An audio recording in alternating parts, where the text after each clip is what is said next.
السلام علیکم دوستو، ہماری اس دنیا میں شاید ہی کوئی جنگ ایسی لڑی گئی ہو کہ جس میں دونوں فریقین کی جانب سے جاسوسوں کا استعمال نہ ہوا ہو۔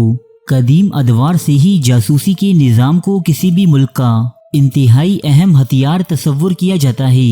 آپ نے آج تک مختلف جاسوسوں پر مبنی بہت سی فلمیں دیکھی ہوں گی اور بہت سی کتابیں بھی پڑھی ہوں گی، لیکن آج جس جاسوس کی کہانی ہم آپ کو سنانے جا رہے ہیں وہ کوئی فلمی کردار نہیں، البتہ اس کی سنسنی خیز زندگی اور عبرتناک انجام پر بہت سی فلمیں اور ڈرامے بن چکے ہیں۔ دوستو، یہ ذکر ہے دنیا کی سب سے حسین، مشہور اور خطرناک ترین جاسوس ماتا ہری کا۔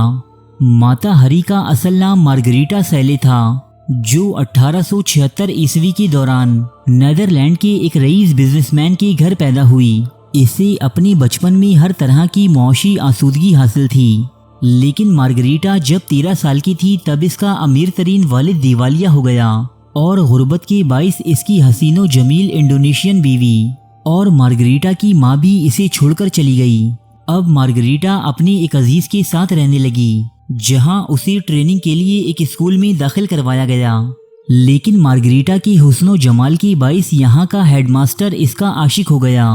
نتیجتاً مارگریٹا کو یہ اسکول چھوڑنا پڑا۔ مارگریٹا خوبصورت تو تھی ہی، لیکن اس میں مردوں کو اپنی طرف راغب کرنے کی صلاحیت فطری طور پر موجود تھی۔ اپنی اسی صلاحیت کا استعمال کرتے ہوئے مارگریٹا نے ریڈولف نامی ایک ڈچ فوجی افسر سے شادی کر لی۔ اس شادی نے مارگریٹا کو دولت، آسائشات، رتبہ اور اولاد سمیت غالباً ہر شے دی، لیکن مارگریٹا کسی ایک مقام پر رکنے والی عورت نہ تھی۔ اس شادی کے بندھن میں رہتے ہوئے بھی اس کے معاشقے بہت سے نامی گرامی لوگوں کے ساتھ منسوب ہوئے۔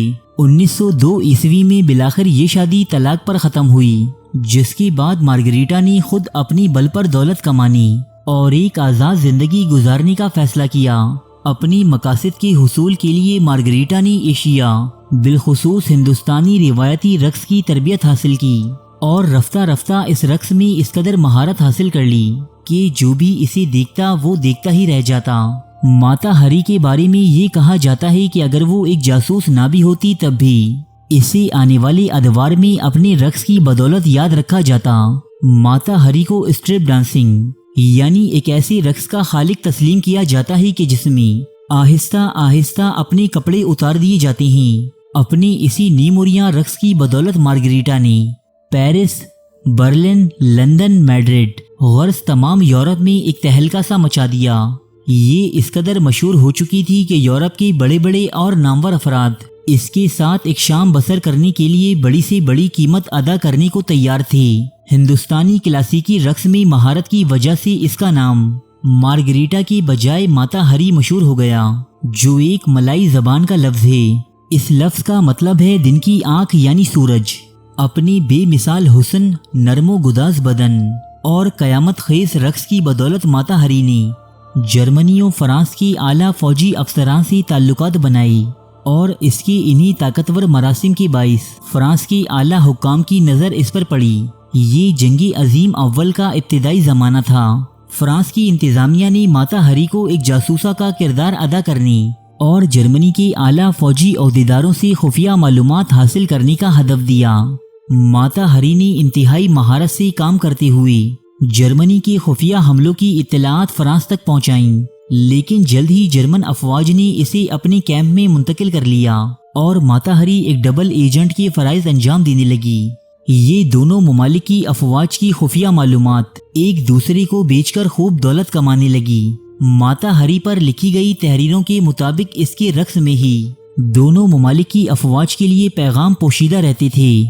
دوران رقص اگر ماتا ہری اپنے کپڑے نیچے سے اتارنا شروع کرتی تو اس کا مطلب تھا کہ دشمن فوج زمینی حملہ کرنے والی ہے، اور اگر سب سے پہلے وہ اپنے سر سے کپڑا اتار پھینکتی تو اس کا مطلب فضائی حملہ تھا۔ دھوکے بازی کا یہ سلسلہ زیادہ عرصے نہ چل سکا۔ فرانس کی انٹیلیجنس نے ماتا ہری کے خلاف ٹھوس ثبوت جمع کیے اور 1917 میں اسے پیرس کے ایک ہوٹل سے گرفتار کر لیا گیا۔ ماتا ہری کے سر پر 50,000 سے زائد فرانسیسی سپاہیوں کے قتل کا الزام تھا، جو ایسے درجنوں خفیہ حملوں میں جاں بحق ہوئے کہ جن کی اطلاع ماتا ہری کے ذریعے جرمن افواج کو پہلے ہی دی جا چکی تھی۔ ماتا ہری نے خود پر لگنے والے ان تمام الزامات کو مسترد کرتے ہوئے کہا کہ وہ صرف ایک رقاصہ ہے جس کی دوستیاں دونوں ممالک کے اعلیٰ فوجی افسران سے ہیں، لیکن فرانس کی انٹیلیجنس کے پاس اس کے بھیجے ہوئے ریڈیو پیغامات کے علاوہ ایسے بہت سے ٹھوس ثبوت تھے جو ماتا ہری کو مجرم ثابت کرتے تھے۔ لہٰذا فرانس کی عدلیہ نے اسے غداری کے مقدمے میں سزائے موت سنائی۔ اکتوبر 1917 صرف 41 سال کی عمر میں ماتا ہری کو فائرنگ اسکواڈ کے سامنے کھڑا کر کے گولیوں سے بھون دیا گیا۔ مغرب میں ماتا ہری کو آج بھی ایک دولت پرست اور غدار کے حوالے سے یاد کیا جاتا ہے۔ ارے فرینڈز، ایک منٹ، آپ ایسے ہی جا رہے ہیں؟ اتنی محنت سے ویڈیو بنائی ہے، ایک لائک تو بنتا ہے نا؟ اور دوسرا یہ کہ آپ ہمیں اتنی بڑی دنیا میں دوبارہ کیسے ڈھونڈیں گے؟ تو اس کا حل یہ ہے کہ آپ ہمارے چینل کو سبسکرائب کر لیجئے اور اس بیل کے آئیکن کو کلک کر دیجئے۔ اس طرح ہمارے آنے والی تمام ویڈیوز آپ تک پہنچتی رہیں گی۔ ارے ڈریے مت، یہ بالکل فری ہے۔